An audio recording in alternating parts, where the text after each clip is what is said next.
प्रभु तेरी वाणी जीवन की रोटी, नैनों की ज्योति अंधेरा मिटाती।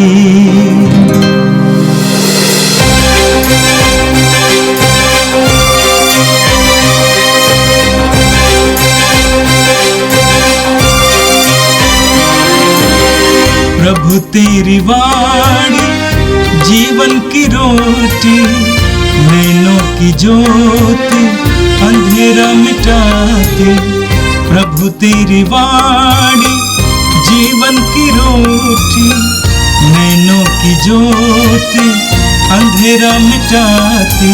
वाणी वाणी वाणी वाणी वाणी पवित्र है, शाश्वत है, जीवन का मन्ना है। 18 अप्रैल शुक्रवार। पहला पाठ नबी इसायास का ग्रंथ, अध्याय 52 पद संख्या 13, अध्याय 53 पद संख्या 12। हमारे पापों के कारण वह छेदित किया गया। देखो, मेरे सेवक का नाम फैल जाएगा, वह महिमान्वित किया जाएगा और अत्यंत महान होगा। उसकी आकृति इतनी विरूपित की गई थी कि वह मनुष्य जान नहीं पड़ता था। लोग देखकर दंग रह गए थे। उसी की ओर बहुत से राष्ट्र आश्चर्यचकित होकर देखेंगे।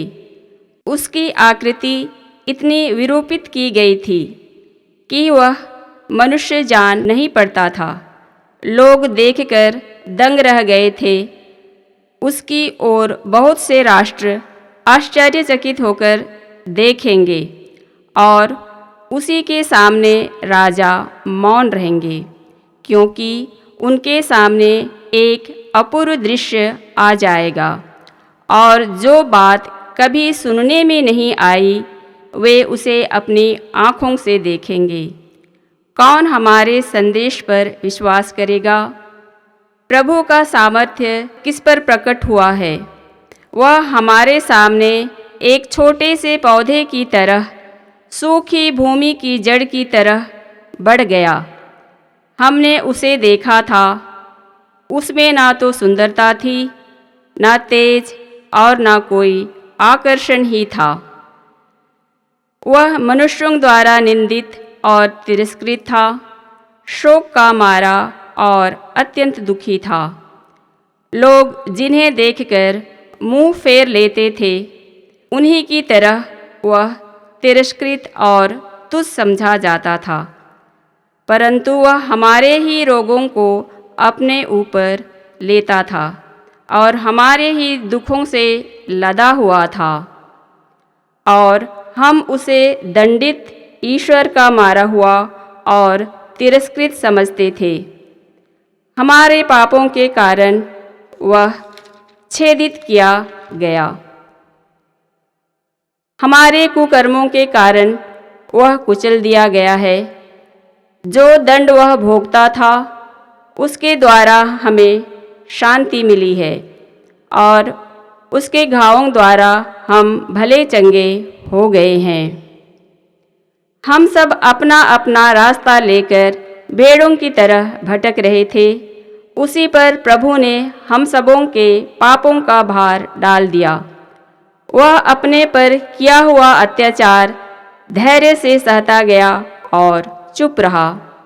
वध के लिए ले जाए जाने वाले मेमने की तरह और ऊन कतरने वाले के सामने चुप रहने वाले भेड़ की तरह उसने अपना मुख नहीं खोला। वे उसे बंदीगृह और अदालत को ले गए, कोई भी उसकी परवाह नहीं करता था। वह जीवितों के बीच में से उठा लिया गया है और हमारे पापों के कारण वह मार डाला गया है। यद्यपि उसने कोई अन्याय नहीं किया था और उसके मुख से कभी छल कपट की बात नहीं निकली थी, किंतु उसकी कब्र विधर्मियों के बीच बनाई गई है और वह पापियों के साथ दफनाया गया है। प्रभु ने चाहा कि वह दुख से रौंदा जाए। उसने प्रायश्चित के रूप में अपना जीवन अर्पित किया, इसलिए उसका वंश बहुत दिनों तक बना रहेगा और उसके द्वारा प्रभु की इच्छा पूरी होगी। वह अपने दुख भोग का परिणाम देखकर संतुष्ट होगा। उसने दुख सहकर जिन लोगों का अधर्म अपने ऊपर लिया था, वह उन्हें उनके पापों से मुक्त करेगा। इसलिए मैं उसे विरासत के रूप में बहुतों को प्रदान करूँगा और वह शक्तिशाली राजाओं के साथ लूट का माल बांट लेगा, क्योंकि उसने बहुतों के अपराध अपने ऊपर लेते हुए और पापियों के लिए प्रार्थना करते हुए अपने को बलि चढ़ा दिया और उसकी गिनती कुकर्मियों में हुई। यह प्रभु की वाणी है। संत योहन के अनुसार पवित्र सुसमाचार अध्याय 18 वाक्य संख्या 1 और अध्याय 19 वाक्य संख्या 49 तक। यह सब कहने के बाद ईसा अपने शिष्यों के साथ केद्रोन नाले के उस पार गए। वहाँ एक बारी थी। उन्होंने अपने शिष्यों के साथ उसमें प्रवेश किया। उनके विश्वासघाती यूदस को भी वह जगह मालूम थी, क्योंकि ईसा अक्सर अपने शिष्यों के साथ वहाँ गए थे। इसलिए यूदस पलटन और महायाजकों तथा फरीसियों के भेजे हुए प्यादों के साथ वहाँ आ पहुँचे। वे लोग लालटेन, मशाले और हथियार लिए थे। ईसा यह जानकर कि मुझ पर क्या क्या बीतेगी, आगे बढ़े और उनसे बोले, किसे ढूंढते हो? उन्होंने उत्तर दिया, ईसा नाजरी को। ईसा ने उनसे कहा, मैं वही हूँ। वहाँ उनका विश्वासघाती यूदस भी उन लोगों के साथ खड़ा था। जब ईसा ने उनसे कहा, मैं वही हूँ, तो वे पीछे हटकर भूमि पर गिर पड़े। ईसा ने उनसे फिर पूछा, किसे ढूंढते हो? वे बोले, ईसा नाजरी को। इस पर ईसा ने कहा, मैं तुम लोगों से कह चुका हूँ कि मैं वही हूँ। यदि तुम मुझे ढूंढते हो तो इन्हें जाने दो। यह इसलिए हुआ कि उनका यह कथन पूरा हो जाए, तूने मुझको जिन्हें सौंपा, मैंने उनमें एक का भी सर्वनाश नहीं होने दिया। उस समय सिमोन पेतरुस ने अपनी तलवार खींच ली और प्रधान याजक के नौकर पर चलाकर उसका दाहिना कान उड़ा दिया। उस नौकर का नाम मलखुस था। ईसा ने पेतरुस से कहा, तलवार म्यान में रख लो। जो प्याला पिता मुझे देता है, क्या मैं उसे नहीं पीऊं? तब पलटन, कप्तान और यहूदियों के प्यादों ने ईसा को पकड़कर बांध लिया। वे उन्हें पहले अन्नस के यहाँ ले गए, क्योंकि वह उस वर्ष का प्रधान याजक कैफस का ससुर था। यह वही कैफस था जिसने यहूदियों को यह परामर्श दिया था, अच्छा यही है कि राष्ट्र के लिए एक ही मनुष्य मरे। सिमोन पेतरुस और एक दूसरा शिष्य ईसा के पीछे पीछे चले। यह शिष्य प्रधान याजक का परिचित था और ईसा के साथ प्रधान याजक के प्रांगण में गया, किंतु पेतरुस फाटक के पास खड़ा रहा। इसलिए दूसरा शिष्य जो प्रधान याजक का परिचित था फिर बाहर गया और द्वारपाली से कहकर पेतरुस को भीतर ले आया। द्वारपाली ने पेतरुस से कहा, कहीं तुम भी तो उस मनुष्य के शिष्य नहीं हो? उसने उत्तर दिया, नहीं हूँ। जाड़े के कारण नौकर और प्यादे आग सुलगा कर ताप रहे थे। पेतरुस भी उनके साथ आग ताप रहा था। प्रधान याजक ने ईसा से उनके शिष्यों और उनकी शिक्षा के विषय में पूछा। ईसा ने उत्तर दिया, मैं संसार के सामने प्रकट रूप से बोला हूँ। मैंने सदा सभागृह और मंदिर में, जहाँ सब यहूदी एकत्र हुआ करते हैं, शिक्षा दी है। मैंने गुप्त रूप से कुछ नहीं कहा। यह आप मुझसे क्यों पूछते हैं? उनसे पूछिए जिन्होंने मेरी शिक्षा सुनी है, वे जानते हैं कि मैंने क्या क्या कहा। इस पर पास खड़े प्यादों में से एक ने ईसा को थप्पड़ मारकर कहा, तुम प्रधान याजक को इस तरह जवाब देते हो? ईसा ने उससे कहा, यदि मैं गलत कहा तो गलती बता दो, और यदि ठीक कहा तो मुझे क्यों मारते हो? इसके बाद अन्नस ने बंधे हुए ईसा को प्रधान याजक कैफस के पास भेजा। सिमोन पेतरुस उस समय आग ताप रहा था। कुछ लोगों ने उससे कहा, कहीं तुम भी तो उसके शिष्य नहीं हो? उन्होंने अस्वीकार करते हुए कहा, नहीं हूँ। प्रधान याजक का एक नौकर उस व्यक्ति का संबंधी था जिसका कान पेतरुस ने उड़ा दिया था। उसने कहा, क्या मैंने तुमको उसके साथ बारी में नहीं देखा था? पेतरुस ने फिर अस्वीकार किया और उसी क्षण मुर्गे ने बांग दी। तब वे ईसा को कैफस के यहाँ राज्यपाल के भवन में ले गए। अब भोर हो गया था। वे भवन के अंदर इसलिए नहीं गए कि अशुद्ध न हो जाए, बल्कि पास का मेमना खा सके। पिलातुस बाहर आकर उनसे मिला और बोला, आप लोग इस मनुष्य पर कौन सा अभियोग लगाते हैं? उन्होंने उत्तर दिया, यदि यह कुकर्मी नहीं होता तो हमने इसे आपके हवाले नहीं किया होता। पिलातुस ने उनसे कहा, आप लोग इसे ले जाइए और अपनी संहिता के अनुसार इसका न्याय कीजिए। यहूदियों ने उत्तर दिया, हमें किसी को प्राणदंड देने का अधिकार नहीं है। यह इसलिए हुआ कि ईसा का वह कथन पूरा हो जाए जिसके द्वारा उन्होंने संकेत किया था कि उनकी मृत्यु किस प्रकार होगी। तब पिलातुस ने फिर भवन में जाकर ईसा को बुला भेजा और उनसे कहा, क्या तुम यहूदियों के राजा हो? ईसा ने उत्तर दिया, क्या आप यह अपनी ओर से कहते हैं या दूसरों ने आपके विषय में यह कहा है? पिलातुस ने कहा, क्या मैं यहूदी हूँ? तुम्हारे ही लोगों और महायाजकों ने तुम्हें मेरे हवाले किया। तुमने क्या किया है? ईसा ने उत्तर दिया, मेरा राज्य इस संसार का नहीं है। यदि मेरा राज्य इस संसार का होता तो मेरे अनुयायी लड़ते और यहूदियों के हवाले नहीं किया जाता, परंतु मेरा राज्य यहाँ का नहीं है। इस पर पिलातुस ने उससे कहा, तो तुम राजा हो? ईसा ने उत्तर दिया, आप ठीक कहते हैं, मैं राजा हूँ। मैं इसलिए जन्मा और इसलिए संसार में आया हूँ कि सत्य के विषय में साक्ष्य दूँ। जो सत्य के पक्ष में है वह मेरी सुनता है। पिलातुस ने उनसे कहा, सत्य क्या है? वह यह कहकर फिर बाहर गया और यहूदियों के पास आकर बोला, मैं तो उसमें कोई दोष नहीं पाता हूँ, लेकिन तुम्हारे लिए पास्का के अवसर पर एक बंदी को रिहा करने का रिवाज है। क्या तुम लोग चाहते हो कि मैं तुम्हारे लिए यहूदियों के राजा को रिहा कर दूं? इस पर वे चिल्ला उठे, इसे नहीं, बराबस को। बराबस डाकू था। तब पिलातुस ने ईसा को ले जाकर कोड़े लगवाने का आदेश दिया। सैनिकों ने कांटों का मुकुट गूंथ कर उसके सिर पर रख दिया और उन्हें बैगनी कपड़ा पहनाया। फिर वे उनके पास आकर कहते थे, यहूदियों के राजा प्रणाम, और वे उन्हें थप्पड़ मारते जाते थे।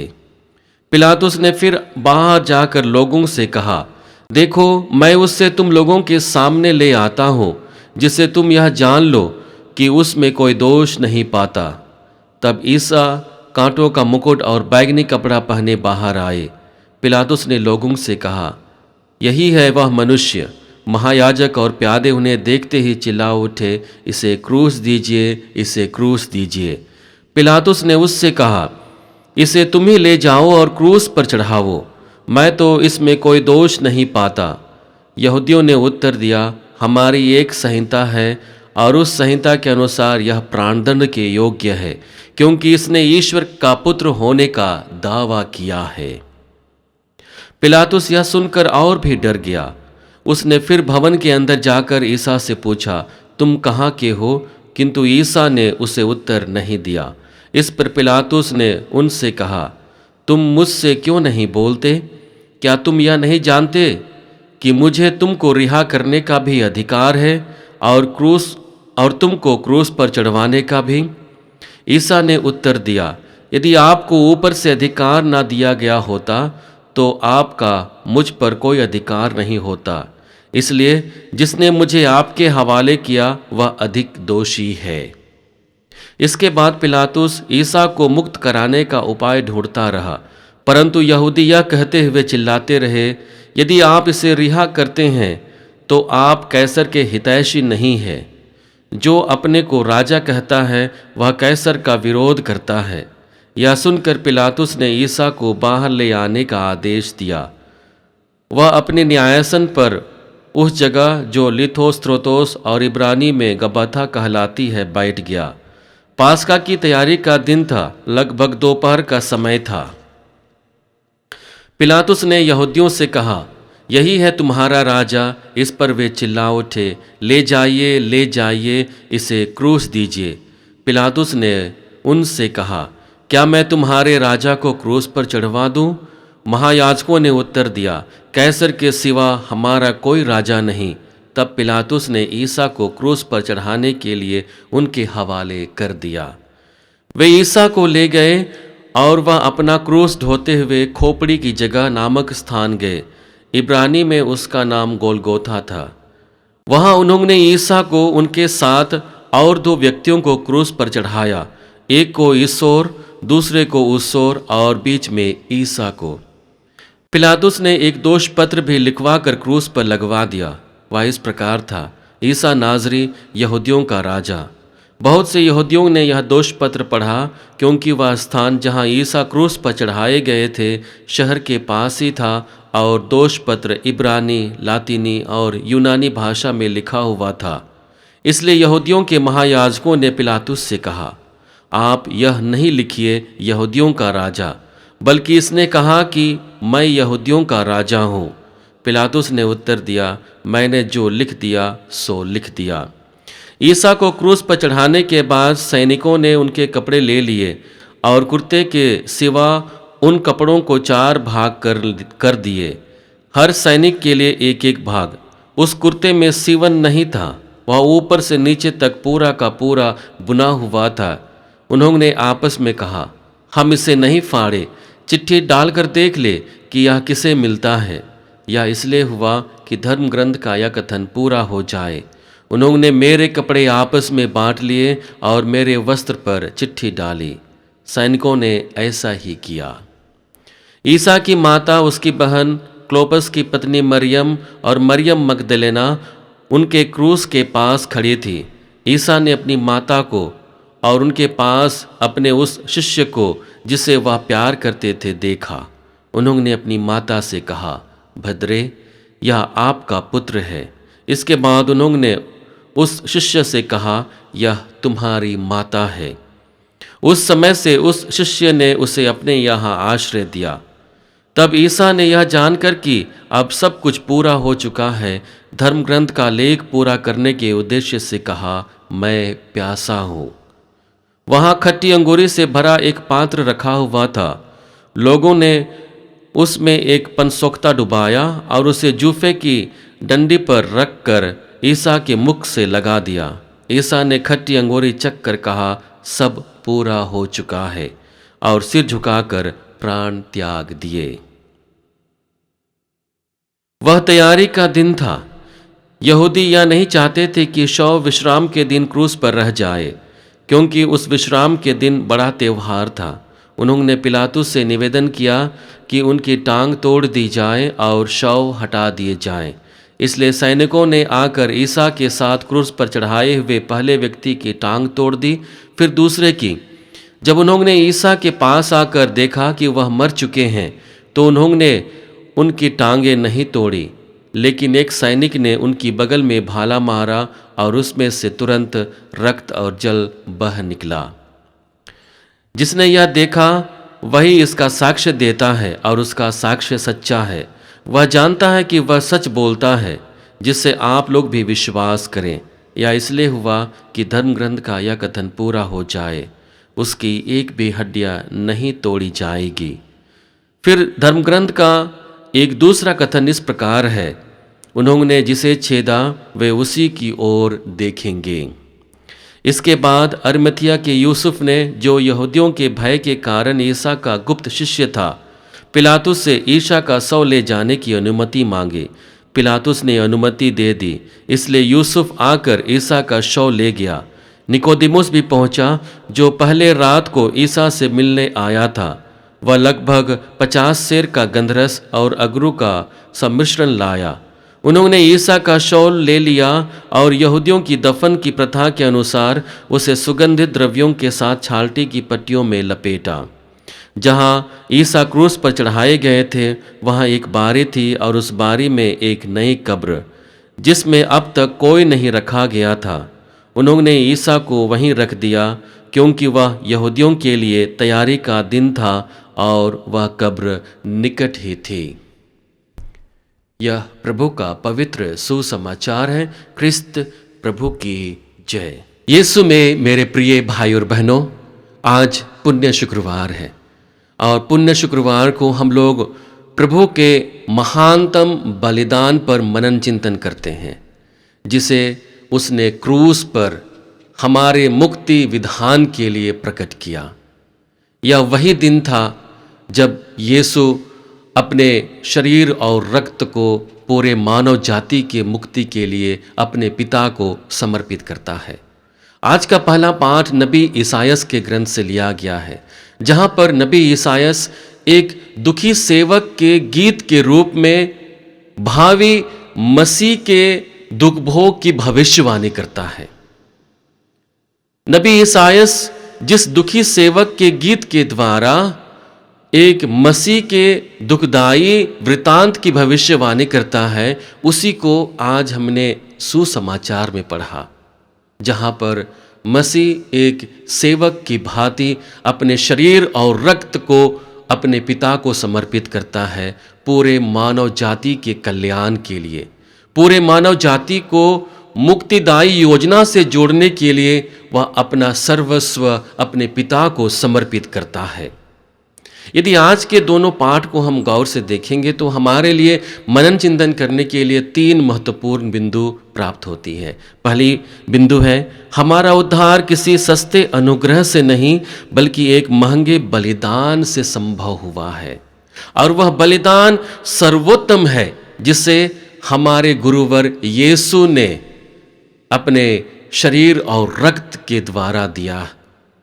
और उसी बलिदान का परिणाम है कि हम लोग किसी सस्ते अनुग्रह के द्वारा मुक्ति विधान के भागी नहीं बनते हैं, बल्कि एक अनमोल और महत्वपूर्ण बलिदान के द्वारा हम मुक्ति के भागी बनते हैं। हम कुरिन्थियों के नाम संत पौलुस के पहले पत्र अध्याय 6 वाक्य संख्या 19-20 में पढ़ते हैं, जहाँ पर वचन कहता है, क्या आप लोग यह नहीं जानते कि आपका शरीर पवित्र आत्मा का मंदिर है, वह आप में निवास करता है और आपको ईश्वर से प्राप्त हुआ है। आपका अपने पर अधिकार नहीं है, क्योंकि आप लोग कीमत पर खरीदे गए हैं, इसलिए आप लोग अपने शरीर में ईश्वर की महिमा प्रकट करें। वचन क्या कहता है कि आप लोग कीमत पर खरीदे गए हैं, इसलिए आप अपने शरीर में ईश्वर की महिमा को प्रकट करें। कीमत यीशु ने अपने रक्त के द्वारा चुकाया है, और वह इतना मूल्यवान है जिसे हम चाह कर भी हम चुकता नहीं कर सकते हैं। हम लोग संत पेतरुस के पहले पत्र अध्याय 1 वाक्य संख्या 18 और 19 में पढ़ते हैं, जहाँ पर वचन कहता है, आप लोग जानते हैं कि आपके पूर्वजों से चली आई हुई निरर्थक जीवनचर्या से आपका उद्धार सोने चांदी जैसे नश्वर चीजों की कीमत पर नहीं हुआ है, बल्कि एक निर्दोष तथा निष्कलंक मेमने अर्थात मसीह के मूल्यवान रक्त की कीमत पर। यहाँ पर पेतरुस एक बार फिर से हमें प्रभु के महानतम बलिदान को और उस पर दी हुई आहुति पर मनन चिंतन करने के लिए कहते हैं कि हमें सोने चांदी जैसे निरर्थक चीज़ों से मुक्ति नहीं मिली है, हमें मुक्ति मिली है मसीह के रक्त के द्वारा, मसीह के महानतम बलिदान के द्वारा। और इसलिए यह कहना उचित है कि हमारी मुक्ति किसी सस्ते अनुग्रह से नहीं हुई है, बल्कि एक महत्वपूर्ण बलिदान से हुई है, मसीह के बलिदान से हुई है। दूसरा महत्वपूर्ण बात है, मसीह का क्रूस केवल पीड़ा नहीं बल्कि प्रेम की चरम अभिव्यक्ति है।